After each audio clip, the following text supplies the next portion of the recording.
Évangile de Jésus-Christ selon saint Matthieu au chapitre 15. Jésus gagna les bords du lac de Galilée. Il gravit la montagne, il s'assit, et de grandes foules vinrent à lui, avec des boiteux, des aveugles, des estropiés, des muets, et beaucoup d'autres infirmes. Et on les déposait à ses pieds, et il les guérissait. Alors la foule était dans l'admiration.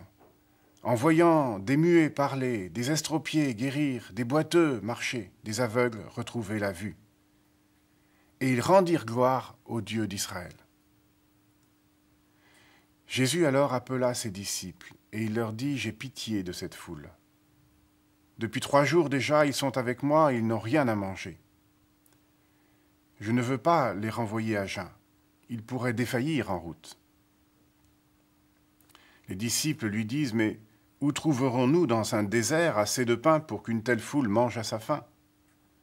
Jésus leur dit « Combien de pain avez-vous » Ils leur dirent « 7, et quelques petits poissons. » Alors il ordonna à la foule de s'asseoir par terre. Il prit les 7 pains et les poissons. Il rendit grâce, les rompit, et il les donnait aux disciples, et les disciples aux foules. Tous mangèrent à leur faim. Et des morceaux qui restaient, on ramassa 7 corbeilles. Voilà une scène que nous connaissons bien et que nous confondons peut-être parfois avec une autre multiplication des pains. Je l'entends ce matin, aujourd'hui, comme à 2 niveaux. Le premier niveau, c'est que dès qu'il y a de la souffrance, on l'amène à Dieu, on l'amène à Jésus. Et Jésus guérit tout le monde.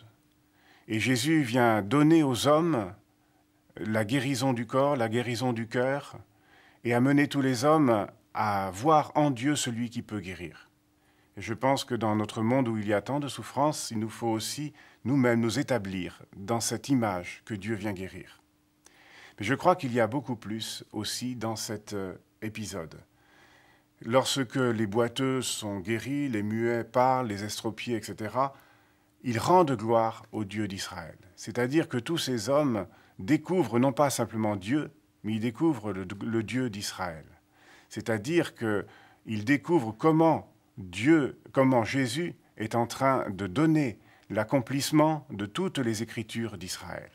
Car lorsque ces muets parlent et ces estropiés sont guéris, c'est à la fois un miracle d'humanité et aussi l'accomplissement d'une prophétie d'Isaïe, et que ce que Jésus est en train de faire, c'est bien lui qui le désigne comme le Messie, qu'il vient, et que comme Messie, il vient réunir et rassasier toute l'humanité, en lui donnant sa parole et en lui donnant aussi ce signe par lequel nous pouvons continuer de rendre gloire au Dieu d'Israël, qui est le signe du pain multiplié.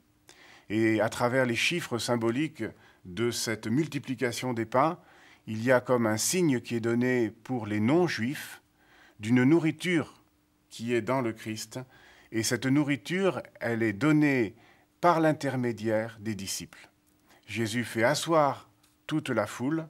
Ils sont 4000 hommes, nous dit l'Évangile, 4 comme les 4 horizons, 4 comme le monde entier qui est en attente et qui a faim de Dieu.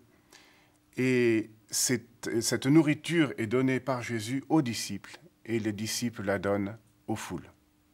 Eh bien, l'Église sera toujours pour nous la maison du pain, ce qui se dit en hébreu « Beth Lehem », et que l'Église devra toujours donner le trésor qui est dans sa chair, le corps même du Christ, pour que les foules puissent à la fois connaître ce Dieu qui vient guérir et Jésus-Christ, le Messie d'Israël.